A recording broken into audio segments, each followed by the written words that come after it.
It's National Grid's job to get gas to homes and businesses. That can mean major construction projects to meet rising demand or to connect new supplies. The Milford Haven pipeline is one of the most recent projects.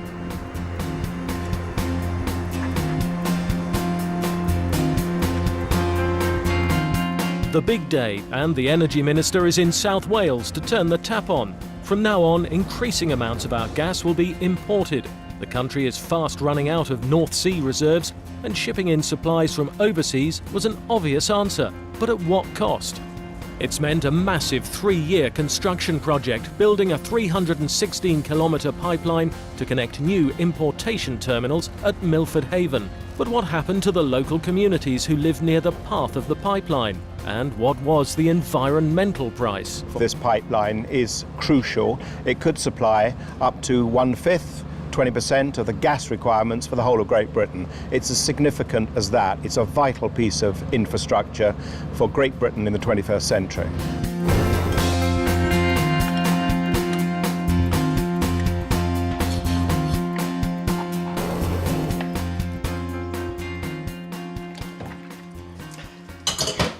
So this is what it's all about for millions of homes across Britain at the end of the pipeline. They're all becoming increasingly dependent on imported gas to cook food, warm homes and heat the water. National Grid's £1 billion investment is playing a vital part in ensuring Britain's fuel security for decades to come. Pipelines could run from A to B, but that's far too easy. They have to work with the lie of the land, the valleys and mountains, the environment, and of course the people who live there. We'll try to pick the best route which has least environmental impacts. Routing a pipeline of this scale is not an easy operation, and we have to balance safety, trying to avoid communities where possible, with the degree of difficulty of construction, and then the environmental impact we have, and of course the interests of the landowners concerned, and that's not an easy balance. It's obviously a very rough terrain area. There's the Brecon Beacons, there are the valleys running perpendicular to the coast, so in going from west to east we clearly had to cross the valleys. There's large populations spread along the coastal strip.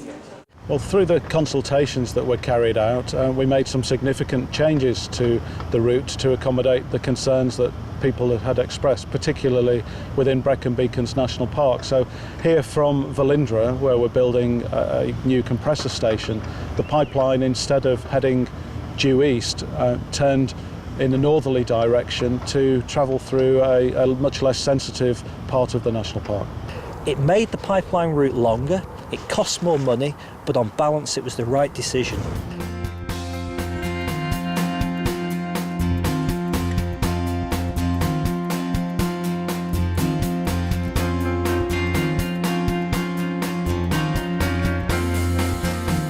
$216 roads, including 2 motorways, 140 rivers and streams, and 19 railways, just some of the obstacles to burying a 316-kilometre pipeline across the countryside. National Grid faced a series of major engineering challenges to complete this pipeline project, and none more so than here in an area they've dubbed the £30 million Valley. In just half a kilometre, they had to bore tunnels under a road, a railway line, the River Lucker, and then the M4 motorway. In this particular instance, we constructed shafts either side of the river, which were about 17 metres deep, and then we put a microtunnel between the two shafts to take the pipeline, so there was no disturbance to the river at all.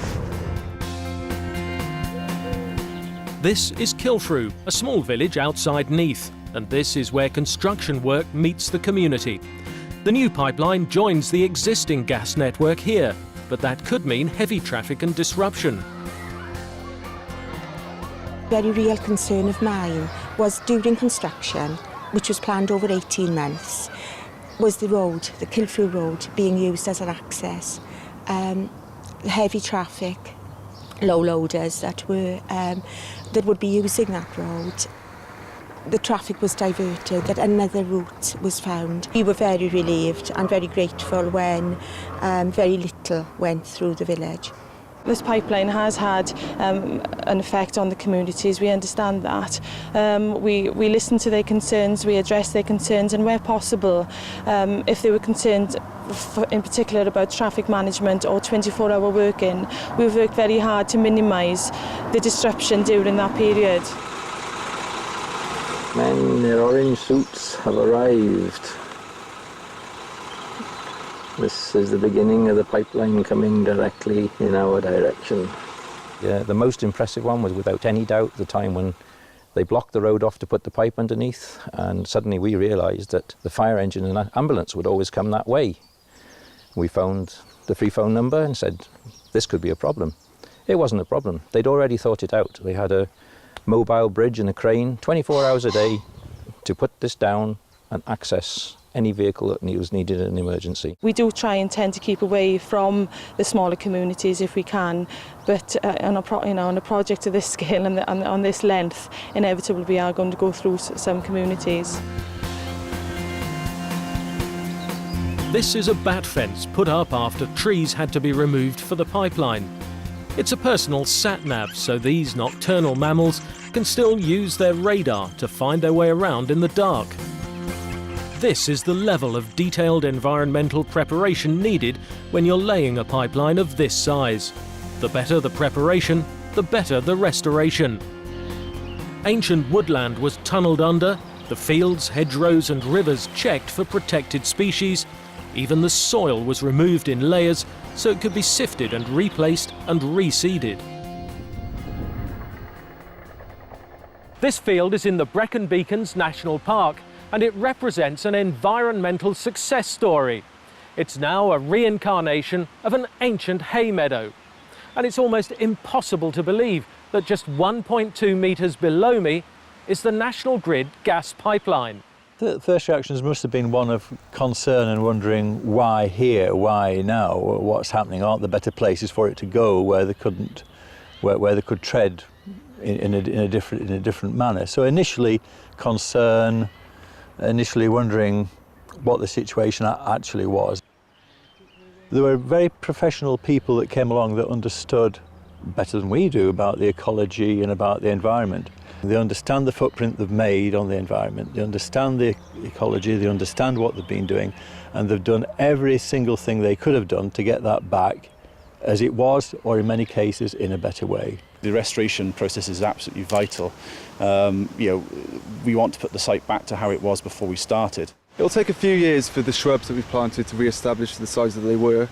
Tunneling under the trees meant that there's no disruption to them, so that tree line will obviously stay there for the duration. And in a good season or two, the grass should be back up to the level that it was previously. Being able to go back a year after the pipeline has been completed and see an area that's been restored and the vegetation growing, the trees growing, the wildlife coming back in, and it being returned to how it was beforehand, that's the most rewarding bit, I think. The acid test of this is just how good the reinstatement is in those environmentally sensitive areas, and I'm absolutely confident that the areas will reinstate fully and that there will be no trace of the pipeline. Dig that deep and you might expect to find a few coins. But the treasures found have created a deeper understanding of the ancient history of South Wales. These projects involve a major amount of ground being disturbed. We understand that, and that actually creates an opportunity to discover things about the heritage of the areas that we're going through. Part of the commitment on a project like this is to make sure that the heritage is looked after as well as the environment, the ecological issues. The boat, down in Milford Haven, was awesome. The guy who found it said, "I've only just started my archaeological career. I'll never find anything as good as this again." But the whole of the pipeline itself was littered with great archaeological finds. Got to get the balance right, but also the environmental considerations. It'll probably be the biggest project I will be involved with in the whole of my career. It's probably better now than it was before.